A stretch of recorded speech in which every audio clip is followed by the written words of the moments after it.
বাঙালির সর্বশ্রেষ্ঠ উৎসব দুর্গাপুজো শুরুর আগেই 3 বছর ধরে বন্ধ হয়ে থাকা রাধিকাপুর দিল্লি এক্সপ্রেস ট্রেনটি পুনরায় চালু হতে যাচ্ছে। শনিবার উত্তর দিনাজপুর জেলার ভারত বাংলাদেশ সীমান্তের প্রান্তিক রেল স্টেশনে এক সাংবাদিক সম্মেলনে এই কথাগুলি বলেন উত্তর পূর্ব সীমান্ত রেলের কাটিহার ডিভিশনের ডিআরএম সুরেন্দ্র কুমার। সাংবাদিকদের প্রশ্নের উত্তরে ডিআরএম সুরেন্দ্র কুমার আরও জানান, উত্তর দিনাজপুর জেলার কালিয়াগঞ্জ বুনিয়াদপুর রেল প্রকল্পের কাজ এতদিন ডিফ্রিজ হয়েছিল। এবার রেল মন্ত্রক উঠিয়ে দিয়ে এই প্রকল্পটিকে ফ্রিজের মাধ্যমে নিয়ে এসেছে। সেই প্রকল্পের কাজও দ্রুত শুরু হবে বলে তিনি সাংবাদিকদের জানান। কাটিহার ডিভিশনের ডিআরএম এর সাথে উপস্থিত ছিলেন রায়গঞ্জের সাংসদ কার্তিক চন্দ্র পাল। রায়গঞ্জের সাংসদ কার্তিক চন্দ্র পাল সাংবাদিকদের বলেন, তিনি খুব সম্প্রতি দিল্লিতে রেলমন্ত্রী অশ্বিনী বৈষ্ণবের দপ্তরে তার কথা হয়েছে। রেলমন্ত্রী তাকে প্রতিশ্রুতি দিয়েছেন দিল্লি ট্রেন এবং কালিয়াগঞ্জ বুনিয়াদপুর রেল প্রকল্পের কাজ দ্রুত শুরু হয়ে যাবে। রায়গঞ্জের সাংসদ কার্তিক চন্দ্র পাল বলেন, রাধিকাপুরে রেল লাইন পাততে গেলে জমির প্রয়োজন। তিনি বলেন, রাজনীতি দূরে সরিয়ে রেখে উন্নয়নের কাজে সব রাজনৈতিক দলদের এগিয়ে আসার আহ্বান জানান।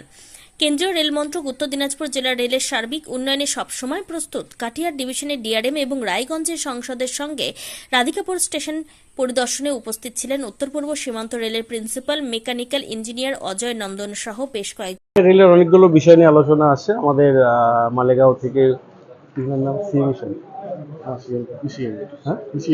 পিসিএম সাহেব এসছেন, আমাদের ডিআরএম সাহেব আসেন এবং আমাদের রেলের বিভিন্ন আধিকারিক রয়েছেন।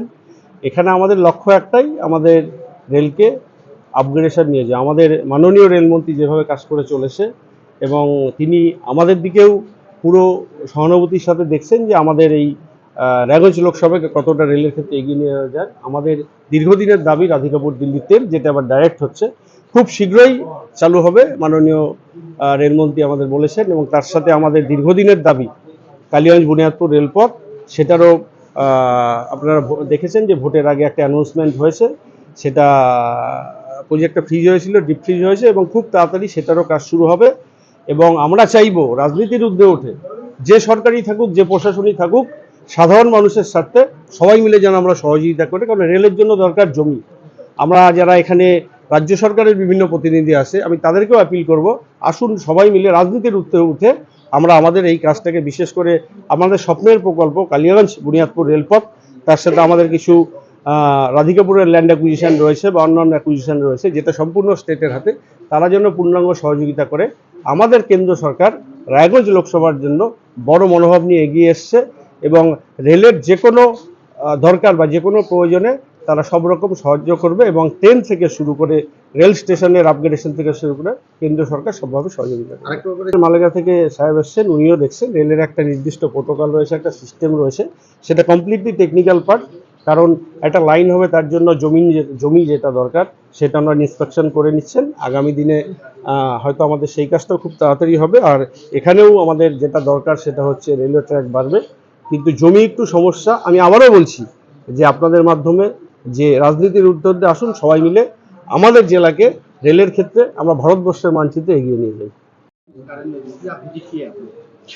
राधिकापुर से दिल्ली के लिए नई ट्रेन चलने वाली है, उसी के कार्यक्रम के बारे में हम लोग देखने आए थे। माननीय सांसद महोदय से विचार विमर्श करने के लिए आए कि कब शुरू करना होगा और यहाँ पे क्या क्या अरेंजमेंट करना होगा, उसी सब के सिलसिले में हम लोग आए हैं। कितना दिन में चालू होगा? ये अभी रेल मंत्रालय का डेट फिक्स होगा, लेकिन बहुत जल्दी ही चल जाएगा, मतलब 10 से 15 दिन के अंदर में। স্যার, या নিরাপদ জঙ্গি নাশকতাকে নিয়ে যেটা इस तरह का जो आतंकवाद का जो कार्रवाई चल रहा है, इसके लिए जितने सिक्योरिटी मैकेनिज्म है, चाहे स्टेट गवर्नमेंट के हो या इंटेलिजेंस वाले हो या रेलवे पुलिस वाले हो या रेलवे आरपीएफ के हो, सभी लोग इस पे नज़र रखे हुए हैं और सारे लोग जो है आपस में कोऑर्डिनेट कर रहे हैं। जहाँ पे भी सूचना मिलती है वहाँ पे गहन जांच कराया जाता है और हम लोग स्टेप ले रहे हैं कि इस तरह की चीज़ों को अवॉइड किया जा सके या इनको काम होने से पहले रोका जा सके। सर कोई कलियागंज से बुनियादपुर का जो है NFR कंस्ट्रक्शन के द्वारा काम किया जा रहा है। ये काम बहुत पहले का सैंक्शन था, तो उसको भी काम बढ़ जाने के कारण रिवाइज एस्टिमेट वगैरह बन रहा है। इसके बाद बहुत जल्दी इस पर भी कार्रवाई काम शुरू हो जाएगा। ठीक।